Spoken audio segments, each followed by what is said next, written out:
secret bi ñu leen andil tey dafa aju ci wàllu mahabba. secret noob la boo xam ne secret bu yéeme la, di secret bu am solo lool. incha allahu taala su ngeen ñu toppee ñu baaxee leen ko, xamal leen njëriñ yi ak ni nga xamee ne noonu lañ koy jëfandikoo ci kàttanu suñu borom tabaraka wa taala. su ko defee mbokk yi, aaya bii nga xam ne moom ngeen di jàkkaarlool moom ngay bind wa alqaytu alayka mahabbatan minni. waaye nag dafa am noo xam ne noonu lañ koy bindee. fan yee am na benn góor gu ma woo, ma wuyu ko ci sama téléphone, mu ne ma mere naa la lool. ma ne ko aha. mu ne ma waaw. ma ne ko déet waaye sëñ bi lu waral loolu. góor ga ni ma lu tax ngay joxe secret noob bi ci internet bi.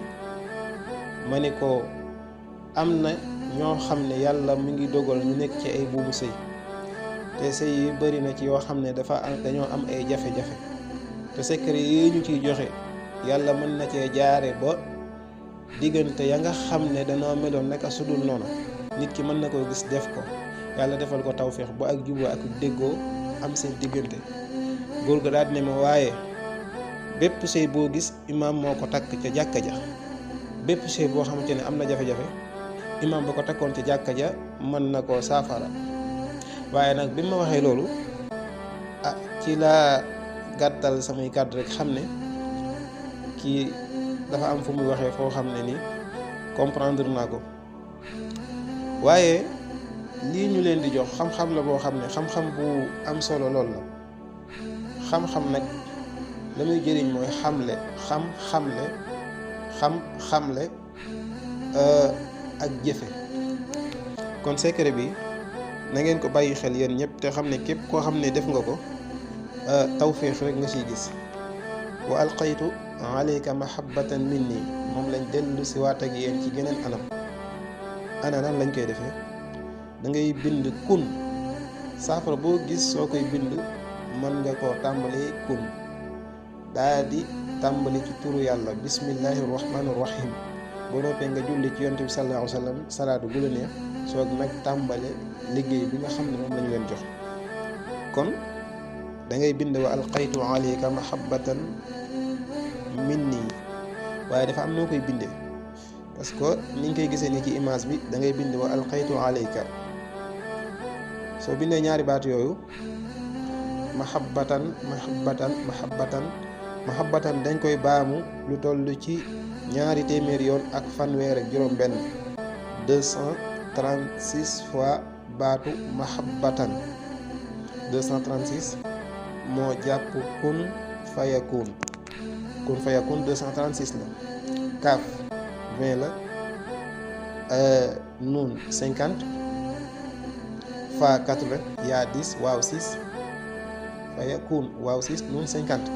léegi boo bindee baatu mahabba 236 fois nga àggale aaya bi te mooy minni, kon am nga wa alqaytu alayka benn yoon nga ko bind, waaye mahabbatan baamu nga ko 236 fois nga àggale ko minni mu jeex.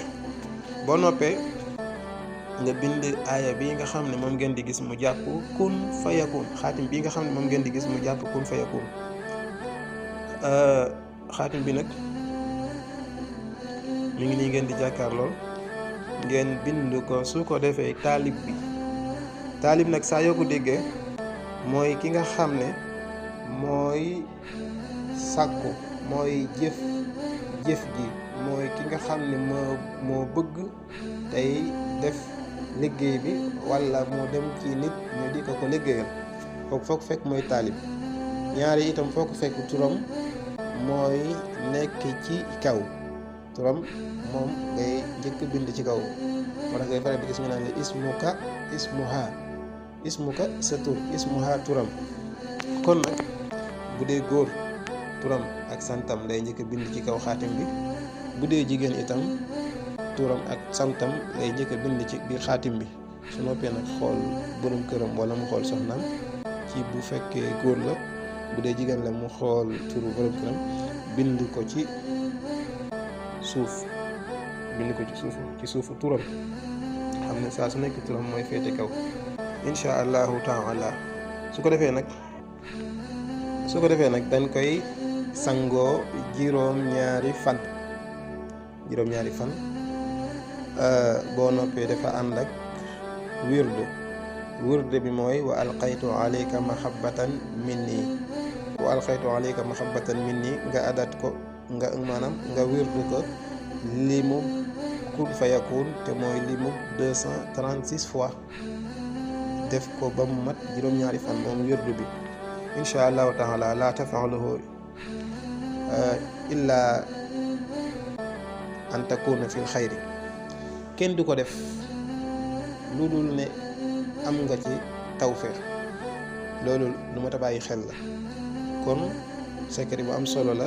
ñu ngi leen di ñaan nag ngeen aimé vidéo bi, ndax m bi mooy weexal biñ ciy laajuñ ci dërëm, laajuñ ci ñaar dërëm. jëlal sa baaraam teg ko ci m bi insha allahu taala. su ko defee nag ñu présenté leen tamit lii nga xam ne mooy suñu jaaru bu am solo bii nga xam ne dafay dox ci wàllu ubbeeku, ci wàllu wërsëg ak bayre ak kaaraange. képp koo xam ne yittewoo na ko, moo xam nga nekk ci biir réew mi wala bitim réew, mën nañ la koo libéré ba nga jot ko. beneen bi ci toppaat mooy garabu kër gi dafa aju ci néew kàttan, kuy gaaw a yëg boppam, wala sax koo xam ne na mu war a dëgg dafay des. garab giñ ci liggéey nag dañ koo liggéey ci gàncax gi, boole ko alquran karim, liggéey ko ci anam gu sell te wóor. nit ki mën na koo jëfandikoo gis ci résultat bu jëlee traitement complet bi, da koy faj ba mu wér définitivement ci coobare yi suñu borom tabaaraka wa taala. moom it képp koo xam ne yittewoo na ko, fépp fu mu mën a nekk ci biir réew mi wala bitim réew, mënees na ko livré ba mu jot ko insha allahu taala ci kàttanu yàlla suñu borom. kon xam naa su ko defee ñi ngi leen di sant te di leen gërëm, di wax ñi abonné gul ñu abonné, ndax mooy tax bépp vidéo bu ñu dugal ñu mën koo jot. yow mi seetaan vidéo bi nañ ko partagé sa xarit, ngir bu yàlla dogaloon mu am ay jafe-jafe te di ko nëbbu, mu mën cee jëriñu, mën cee saafarawu, nga am ci tiyaaba insha allah. ad-daallu ala shay'in ka faa'ilihi. wa salaamun